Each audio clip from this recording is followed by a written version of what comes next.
अगर आपने अभी तक मेरे चैनल को सब्सक्राइब नहीं किया है तो जल्दी से मेरे चैनल को सब्सक्राइब कर दें। एपिसोड 36 की शुरुआत में मिस्टर चंद सिंघी से कहता है कि अब तुम्हें हमारे रिलेशनशिप को नेक्स्ट लेवल पर लेकर जाने के बारे में सोच लेना चाहिए। मिस्टर चंद सिंघी से कहता है कि मैं चाहता हूँ कि तोंकी पूरी तरह से गोंगुआ को ऑन कर ले। सिंघी कहती है कि मुझे सोचने के लिए थोड़ा वक्त चाहिए। मिस्टर चंद कहते हैं कि तुम बगैर किसी फिक्र के गोंगुआ मुझे दे सकती हो। मिस्टर चंद अपने और सिंघी के रिलेशनशिप के बारे में भी बात कर रहे होते हैं। ये कहने लगते हैं कि मैं हांटिंग नहीं हूँ जो उस लड़की को अपने फायदे के लिए इस्तेमाल करूंगा जिसको मैं सबसे ज्यादा पसंद करता हूँ। मिस्टर चंद कहते हैं कि वक्त के साथ मैं तुम्हें ये बात साबित कर दूंगा कि मैं भरोसे के काबिल हूँ। अब मिस्टर चंग एक फोन कॉल सुनने के लिए चले जाते हैं। फोन मिस्टर जू ने किया होता है। मिस्टर चंग कह रहे होते हैं कि मैं तुम्हारी मदद करना चाहता हूँ, लेकिन मिस्टर जू इसकी बात काटते हुए कहता है कि तुम मुझे बहुत दफा इस्तेमाल कर चुके हो। मिस्टर चंग कहता है कि हमने डील की थी, मैंने तुमसे कहा था कि आखिर में मैं तुम्हारी कंपनी ले लूंगा। तुम्हें सोचना चाहिए कि आखिर तुम्हारी गलती क्या है। मैंने सुना है कि तुम्हारे खिलाफ किसी ने रिपोर्ट की है जिसकी वजह से तुम्हारी कंपनी को इन्वेस्टिगेट किया गया है। मिस्टर सो कहता है कि हांटिंग के अलावा और कौन हो सकता है। मिस्टर चंग कहते हैं कि तुम्हें सही इंसान को इल्जाम देकर पकड़ना चाहिए। ये कहकर ये कॉल बंद कर देते हैं। चिल्ली जर्मनी वापस जा रहा होता है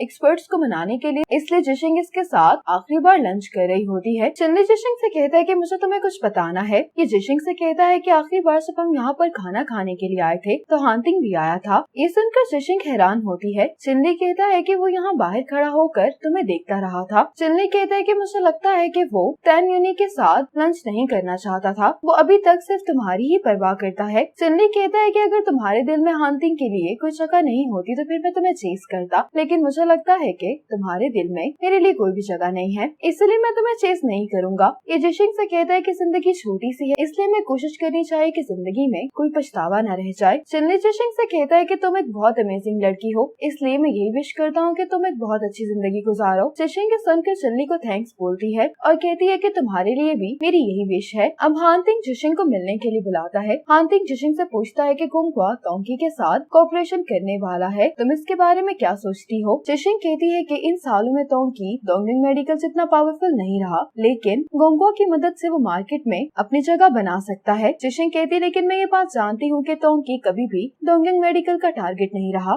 डोंगिंग मेडिकल का फ्यूचर गोल सिर्फ लोगों को ज्यादा फायदा पहुँचाना है। हांटिंग कहता है कि जब से तुम जर्मनी से वापस आई हो तुमने चीजों को बड़े कैनवस पर देखना शुरू कर दिया है। हांटिंग कहता है कि अब से टैलेंट पूल को तुम देखोगी तो मुझे बिल्कुल भी फिक्र नहीं होगी। ये कहते हुए हांटिंग जिशिंग से हाथ मिलाकर जिशिंग इसको थैंक्स बोलती है। जिशिंग हांटिंग को कल की स्पीच के लिए गुड लक कहती है। आज जिशिंग इस एआई एक्सपो पर आ जाती है और यहाँ पर हांटिंग को स्पीच देने के लिए बुलाया जाता है। हांटिंग अपनी स्पीच में कहता है कि 2 साल पहले डोंगिंग मेडिकल ने चिंगटियन विलेज में मेडिकल कैंप ऑर्गेनाइज करवाया था। वहाँ पर मेडिकल फैसिलिटीज के नाम पर सिर्फ एक क्लिनिक है और लोग दूर हॉस्पिटल जाने की बजाय दर्द को बर्दाश्त करते हैं। वहाँ पर मेरी एक दोस्त ने एक ग्रैंडमा को देखा जिनकी आर्टिफिशियल टांग कस्टमाइज नहीं थी और वो बहुत तकलीफ में जिंदगी गुजार रही थी। उन ग्रैंडमा को देखकर मेरी दोस्त ने अपनी कंपनी शुरू की और उसने मुझे बताया कि मेडिकल टेक्नोलॉजी का मतलब सबको मेडिकल फैसिलिटीज देना है ताकि वो बेहतर जिंदगी गुजार सके। हांटिंग की ये स्पीच सुनकर जिशिंग बहुत इमोशनल हो जाती है और अब उन्हें ग्रैंडमा की वीडियो दिखाई जाती है कि उनको ट्रीटमेंट मिलने के कारण वो अपनी जिंदगी बगैर किसी तकलीफ के बहुत आराम से गुजार रही हैं। ये देखकर जिशिंग को बहुत खुशी होती है। हांटिंग कहने लगता है कि हम सब लोग टेक्नोलॉजी बनाने में मसरूफ हैं, ये जाने बगैर कि लोगों की डिमांड क्या है। ये बिल्कुल प्यार की तरह है। मैंने हमेशा तुम्हें वही बताया जो मैं चाहता था कि तुम्हें मालूम हो। मैं अपनी तरफ से तुम्हें प्रोटेक्ट करने की कोशिश कर रहा था, लेकिन एंड में ये सिर्फ बहाने रह जाते हैं क्योंकि हम इस बात को इग्नोर कर देते हैं कि हमारे पार्टनर को जैसा प्यार चाहिए था वो हम उसको नहीं दे सके। जिस तरह से प्यार म्यूचुअल होता है, मेडिकल टेक्नोलॉजी भी म्यूचुअल है। जब तक हम ये नहीं जानेंगे कि लोगों को क्या चाहिए तो हम कभी भी उनको हील नहीं कर पाएंगे। हांटिंग कहते हैं कि ये बात रियलाइज करने के लिए मैंने एक भारी कीमत अदा की है। हांटिंग यहाँ पर अनाउंसमेंट करता है कि डोंगिंग मेडिकल हैंशिंग के साथ काम करते हुए फ्यूचर में 20 मिलियन इन्वेस्ट करेगा मुफ्त इलाज के लिए। हांटिंग की ये स्पीच सुनकर सभी लोग काफी इम्प्रेस हो गए होते हैं। अब हांटिंग जिशिंग को देखते हुए कहता है कि इस अपॉर्चुनिटी का फायदा उठाते हुए ये कहना चाहता हूँ कि जिस दोस्त ने मेरी कंफ्यूजन को खत्म किया है वो मुझे एक और मौका जरूर दे। ये सुनकर जिशिंग इमोशनल हो जाती है। अब तेंग सोंग हांटिंग के कान में आकर कुछ कहता है जिसको सुनने सुनने के बाद हानतिंग टेंगसुंग के साथ चला जाता है। जिशिंग मुड़कर हानतिंग को ही जाते हुए देख रही होती है। हानतिंग भी जाने से पहले जिशिंग को एक दफा मुड़कर देखता है। जिशिंग जब होटल में आती है तो एक एनवलप पड़ा होता है। जिशिंग जब इस एनवलप को खोलती है तो इसके अंदर सॉरी वाला कार्ड होता है जो कि जिशिंग ने हानतिंग को दिया होता है। अब जिशिंग हानतिंग को कॉल करती है तो इसका नंबर बंद जा रहा होता है। जिशिंग हानतिंग को वॉइस मैसेज करती है कि तुम कहाँ पर हो,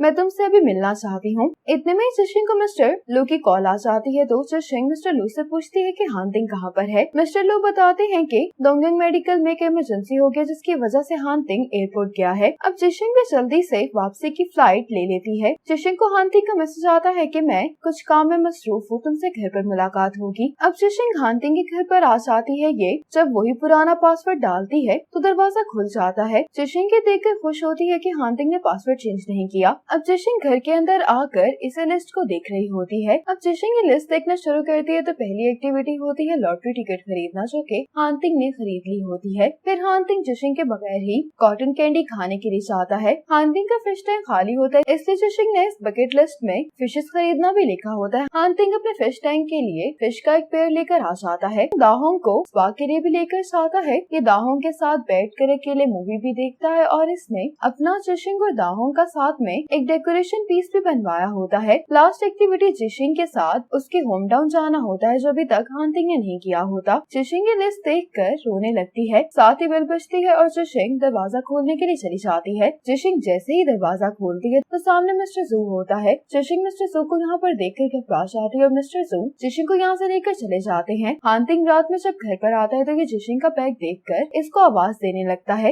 इतने में ही हानतिंग को जिशिंग की कॉल आ जाती है। हानतिंग कॉल उठाते ही पूछता है कि तुम कहाँ पर हो, लेकिन फोन पर मिस्टर जू होता है। हानतिंग इसकी आवाज सुनकर घबरा जाता है, पूछता है कि जिशिंग कहाँ पर है। मिस्टर जू कहता है कि मैं तुम्हें जिशिंग की आवाज जरूर सुनाऊंगा। जिशिंग के रोने की आवाज सुनकर हानतिंग को बहुत गुस्सा आ रहा होता है। हानतिंग बहुत गुस्से में मिस्टर जू से कहता है कि क्या तुम मरना चाहते हो। तो मिस्टर जू कहता है कि अभी तुम इस पोजीशन में नहीं हो कि तुम मुझे धमकी दे सको। ये हानतिंग से कहता है कि तुम्हें 5 मिलियन लेकर यहाँ पर अकेले आना होगा, लेकिन जिशिंग चलाते हुए ये कहने की कोशिश कर रही होती है कि तुम यहाँ पर मत आना। मिस्टर जू कहते हैं कि और अगर तुमने पुलिस को बताने की कोशिश भी की तो तुम दोबारा कभी इसकी आवाज नहीं सुन पाओगे। मिस्टर जू कॉल बंद करने के बाद जिशिंग से कहता है कि अगर तुम्हें इल्जाम देना है तो हानतिंग को दो, क्योंकि मैं उसको किडनैप करने वाला था लेकिन उसके फ्लैट में तुम थी। मिस्टर जू कहता है कि सिर्फ हानतिंग की वजह से मेरे 10 साल की मेहनत जाया हो गई और रातों रात 10,000 एम्प्लॉयज जॉबलेस हो गए। मैं हानतिंग के साथ जो कुछ भी कर रहा हूँ वो सही कर रहा हूँ। हानतिंग यहाँ पर आते हुए टेंगसुंग को कॉल कर देता है कि मिस्टर जू ने जिशिंग को किडनैप कर लिया है तो तुम पुलिस को खबर कर दो।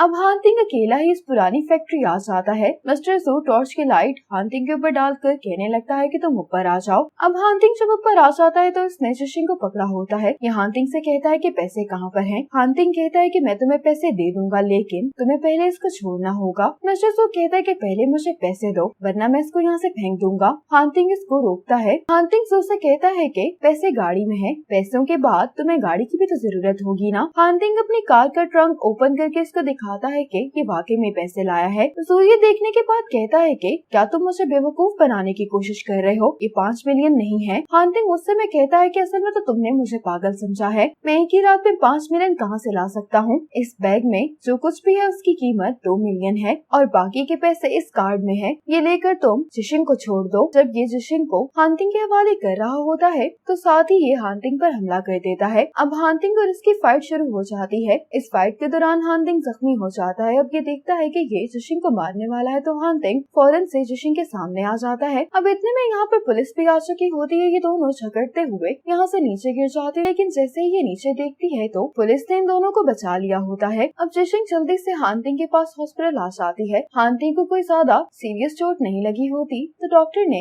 हानतिंग को आराम करने के लिए कहा होता है। जिशिंग हानतिंग से कहती है कि डॉक्टर ने तुम्हें आराम करने के लिए कहा है तो मैं तुम्हारा बेड नीचे कर देती हूँ। हानतिंग जिशिंग से कहता है कि क्या तुम मुझे माफ कर सकती हो। जिशिंग हानतिंग से कहती है कि मैंने तो तुम्हें बहुत टाइम पहले ही माफ कर दिया था। जिशिंग कहती है कि मैंने गुस्से में तुमसे मेरी खातिर मरने के लिए कहा था। हानतिंग कहता है कि मैं जानता हूँ आज जो कुछ भी हुआ वो सिर्फ एक हादसा था। जिशिंग कहती है कि जब तुम जू के साथ नीचे गिर गए थे तब मैं वहाँ से जंप करने के बारे में सोच रही थी। जिशिंग हानतिंग से कहने लगती है कि तुम कई दफा मुझे इनसिक्योर फील करवाते हो, तुम बहुत ऑसम हो, तुम हमेशा बड़ा सोचते हो, लेकिन तुम कभी भी मुझे अपने प्लान्स के बारे में नहीं बताते और मुझे तुम्हारी दूसरी साइड के बारे में लोगों से मालूम हुआ तो मुझे बहुत अजीब लगा। जिशिंग कहती है कि मुझे इस बात का डर था कि अगर हम लोग साथ रहे तो तुम्हारे लिए मेरा प्यार और भी गहरा हो जाएगा, और उससे पहले मैं तुम्हें अच्छे से जानना चाहती थी। मैं ये जानना चाहती हूँ कि तुम क्या सोचते हो और तुम्हारा आगे का क्या प्लान है। जिशिंग कहती है कि मैं ये चाहती हूँ कि चाहे फ्यूचर में कुछ भी हो, मैं हमेशा तुम्हारे साथ खड़ी रहूँ। जिशिंग की बातें सुनकर हांतिंग रोने लगता है। जिशिंग हांतिंग से कहती है कि हम पैचअप कर लेते हैं, लेकिन सबऑर्डिनेट और इन्वेस्टर की हैसियत से नहीं, बल्कि हांतिंग जिशिंग से कहता है कि